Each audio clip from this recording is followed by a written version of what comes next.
It's another relaxing yet informative episode. We call it Enterprise Weekend right here on Enterprise Television. In a bit, we'll be going to our newspaper headlines to see all that we have for you this weekend. And right after that will be our main conversation also for today. So I will get everything all produced for you for, of course, your entertainment and informative relaxation time. We'll equally urge you to visit our site, be part and join our community to have a say in what we say at enterprisetvnews.com. It is, and also like, comment, and follow us on all our social media platforms at Enterprise TV 7. With me today to do justice to all that we have, it's a Barrister Evans Ofeli, a barrister, law and public affairs analyst. Good morning. Good morning, thank you. Welcome. Yeah. All right, so quickly let's kick off our newspaper headlines today. We have the Saturday Vanguard newspaper. And the big story here, 21 million naira jumbo allowances. Federal lawmakers should be prosecuted. And that's coming from Nigerians. And we have the writer here say their allowances scandalous. That's coming from Nigerians, that is. And they are insensitive to the hardship in Nigeria and no positive impacts of their laws on lives of other people. And that's what we have as the big story here. And beneath it, we have why Tinubu can't sack Umar and what lawyers want in incoming CJN Kekere to do.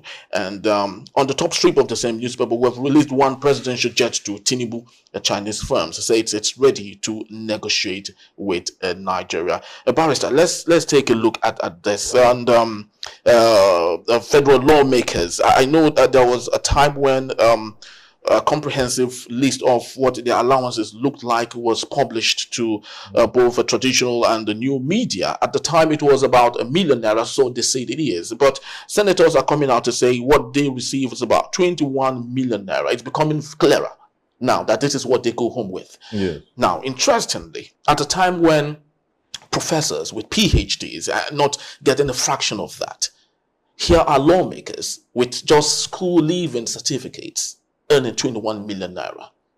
Many of them forged that school leaving certificate. I know politicians that forged those results. And that's what they're using to earn 21 million naira and thereabouts. And a professor of law, for example, earns 400,000 naira. You can't even imagine it. So the disparity in economic injustice in Nigeria cries to the high heavens. It's one that troubles the soul, spirit, and body. Okay, and Nigerians are saying that this social injustice must be addressed. Part of why we had the 10-day protests, okay, which turned out the way it turned out, and people are saying that even the laws that you make, the laws you enact, they have no positive impact on the people. Okay, so the National Assembly to Nigeria is almost like a waste of time, waste of resources, waste of time. They don't know how to enact laws to alleviate the poverty of the people, okay? They don't know how to make laws to ensure that you have public health care. They don't know how to make laws to ensure that contractors who are awarded road contracts keep to the contract and ensure that the roads are, properly addressed or constructed for the good of the people. So Nigerians are left in utter distress. And that is why that call is being made repeatedly, that there is a need to change this whole paradigm. Because you can't continue like this. For how long will you go this way? Someone said jokingly yesterday that a bag of water, that is the sachet water, is now about 400 naira. Yeah. And that a cup of garri is now 300 naira. And I said, truly, water don't pass garri. You understand? So we are in a quagmire, you see? And this kind of situation, the only way it can be addressed all over the world I've seen, even in the Holy Writ, scriptures that cut across religion, there must be a concerted effort to enact what they call a redistribution of wealth. In some places, they do it through revolution. Okay. In some places, they do it by law. Okay. Is communism part of that? You said? Is communism? Yes. There must be some, a touch of it, a touch of that. Not like you should change the entire political system to communism. Because communism also has its own shortfalls. The communist countries then, all of them have fallen apart. The Soviet Union and all that. But communism means that you will not own a car, I will not own a car. Everything will be owned by government. But all of us can use, what you want to use. Okay. You understand? Maybe something close to what you have in Luxembourg. Luxembourg, you don't pay for public transport.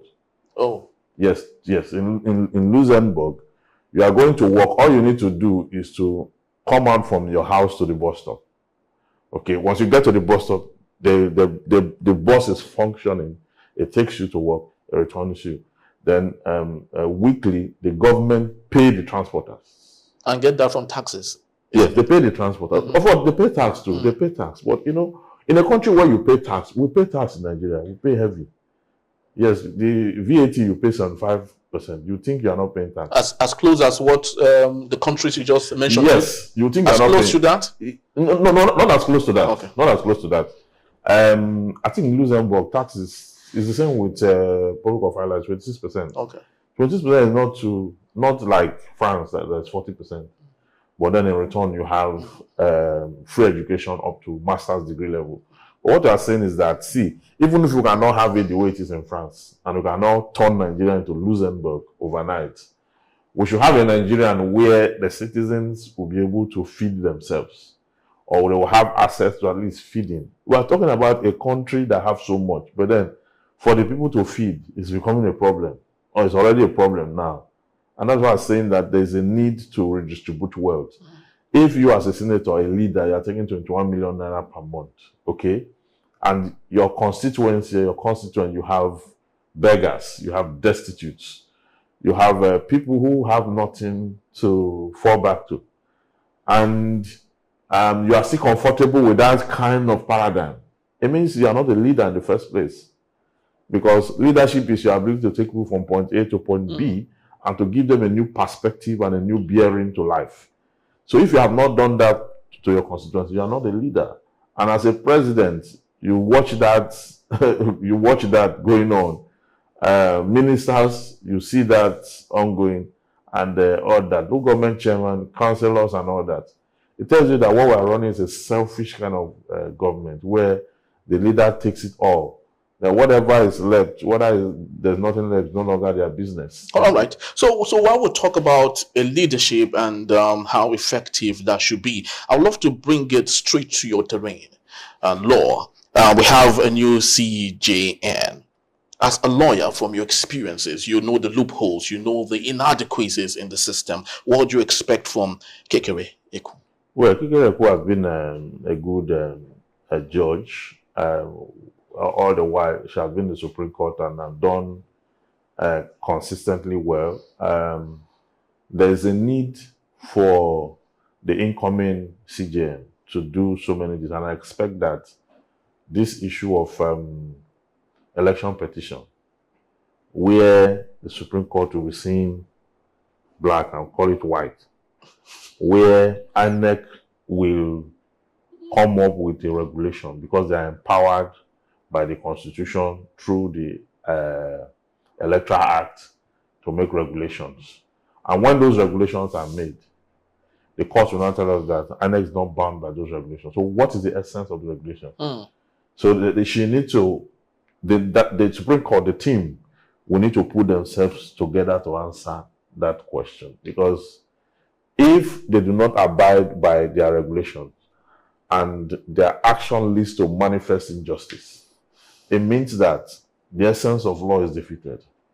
So the judiciary should not thrive based on the influences of litigants.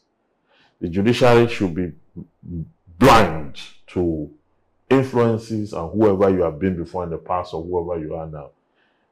Judgment and the rule of law should not be influence sensitive. It should be devoid of all that. That's why we have the Lady Justicia that we call the Themis. Okay, the Themis is blind. There's a sword in her hand. She's blindfolded, and she will put that sword exactly where it is. So that's the symbolism Yes, of that. she will cut on that part where the noise is coming from. Even if it's her daughter that is there, even if it's her husband that's there, she's blind, she's not seeing it. That's where the injustice is. So she'll sever it, you know. So that is the symbol of justice, that people, the court should be able to deliver judgment without fear or favor. And that is why the independence of the judiciary is critical.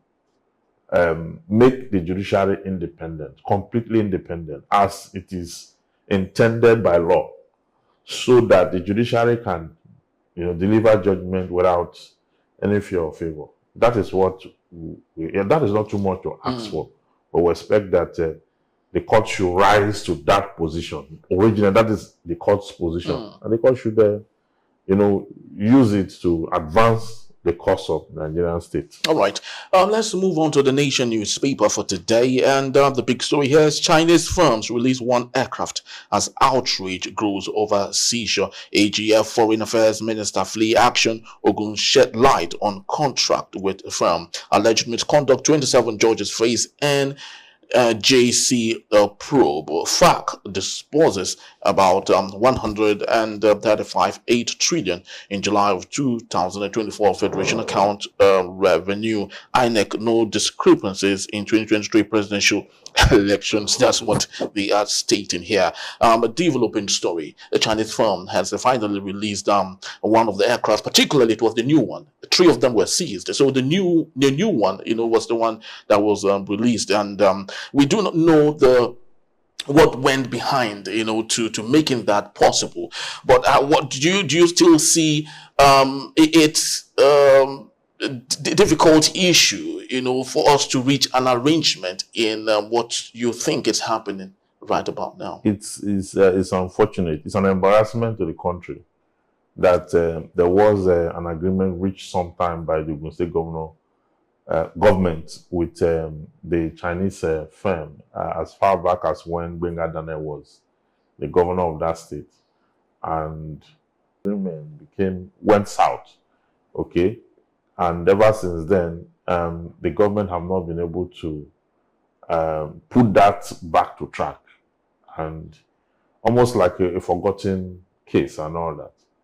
But then the Chinese are going, because the Chinese will never leave you until you have accomplished your side of the bargain for any agreement and all that. And now they are trying to levy execution against our properties. That is what the issue is.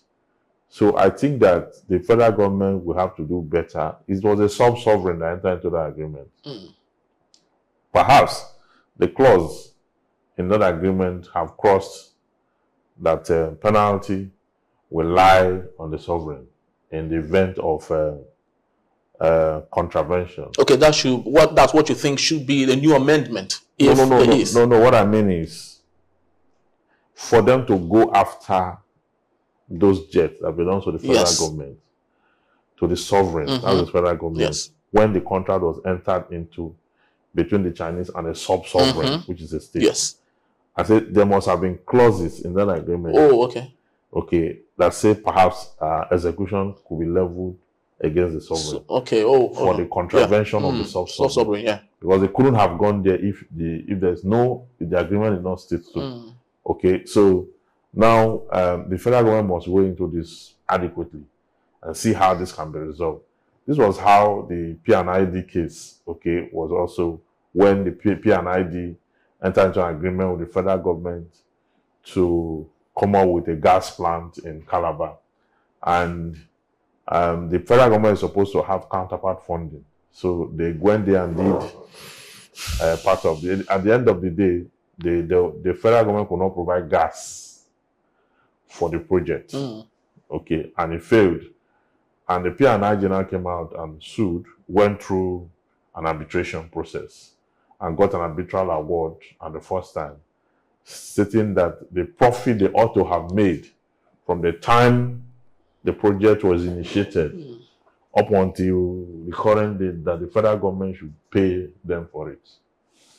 And so they got that And on appeal, the federal government won the case on appeal because there was some element of fraud in it. Oh, okay. That was inferred from the UK arbitration authority.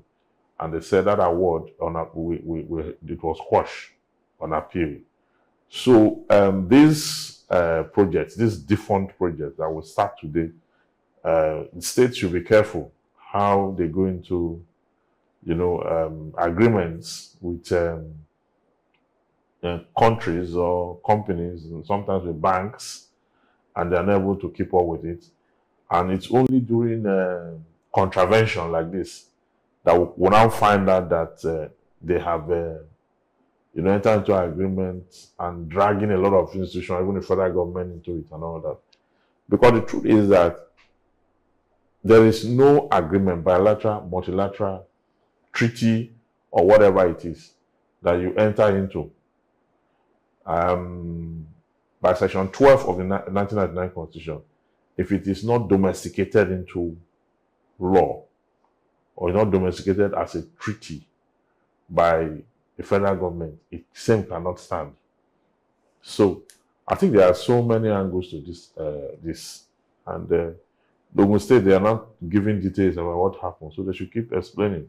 And of course, they are saying that if they are asked to pay, that the allocations, the grants that go into them would run dry if they are to face it up by themselves. But would this change the dynamics and the narrative and the agreement going forward?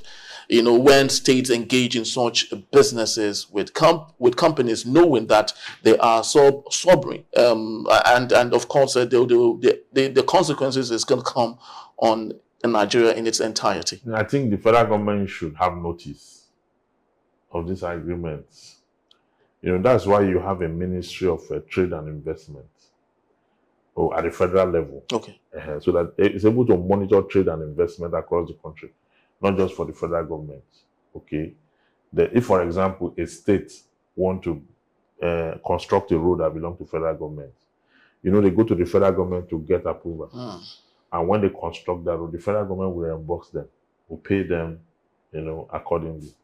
So those kind of notice may be required when they're going to enter into such kind of agreement, that they know that when there is contravention, the federal government will be dragged into it. I mean, that aircraft that they impounded is not up to 2 months old. Yes. And that's the same aircraft that the federal government denied they didn't buy. Yeah. They didn't buy. Now, Chinese firm now, we've seen it as a modern aircraft, was not in the fleet before. Yeah. Yes. So they still went ahead and purchased that same aircraft. So it's part of what we're saying, that the president, who when he was coming to office, he was talking about Agbado, Gari, Ewa, Guguru, all those things he was talking about. Now is the time because that alludes to cost of living. Cost of living have gone so high now. They are still purchasing jets and the rest of that. So it tells you that the same thing happened when there was public outcry that the lawmakers should not buy cars for 100 and something million. They went ahead and they purchased those cars. So the people will keep crying to the high heavens as long as they are not able to put themselves out there and cause a revolution to happen, so that you can redistribute the wealth of this country. The commonwealth of this country is so much. But, I mean, alongside that, you have over 20 million children out of school. You have 135 million of us living in multidimensional poverty in the midst of this same world. Then you have no public health care. So you have no uniform exchange rate. So the poverty has gone to a point where if we don't do something about it now, today, tomorrow, and the next, this gap between the rich and the poor will continue to widen. And there's something about the rich. They don't care whether the poor live or die. But unfortunately and conversely, the poor have a way of consistently supporting the rich, praying for them and healing them. And at the same time, the wife of the president did say during the inauguration that they are not coming for our money. and that they have more than enough. No, But those, of course, it's false. It's false. Surprisingly, It's the false opposite. because when they got into office, 2023, they had a supplementary budget, which was specifically to empower her office. They bought a lot of SUVs for her. So why didn't she buy those SUVs herself before she resumed office as the first lady? Because she was saying they were not coming for your money. But they used her money to purchase SUVs for her and to equip her office. And she now have all those SUVs. She now have that office, and she's doing nothing. When last did you hear about any project that she's able to pioneer? When she was a lawmaker, the same thing. That woman have no brain to advance the course of the life of anyone. She doesn't have it. Actually, she told Nigerian women that they should cultivate in their backyards. Yeah, they should. And she did that. And, she also have a garden where she was planting things around that. So gosh, that's the project. That's the project that is those millions. That is what her brain could produce after they have spent that kind of money. That the government had to come up with a supplementary budget. Look at the outcome. Look at what her brain is producing. That women should go to their backyard and so I mean. Well, unfortunately, that's the situation and the reality that we are sitting on as Nigerians. But of course, we'll be going to our main conversation in a bit when we return. More than 20 medical students kidnapped in Nigeria. Stay with us, please. Don't go anywhere.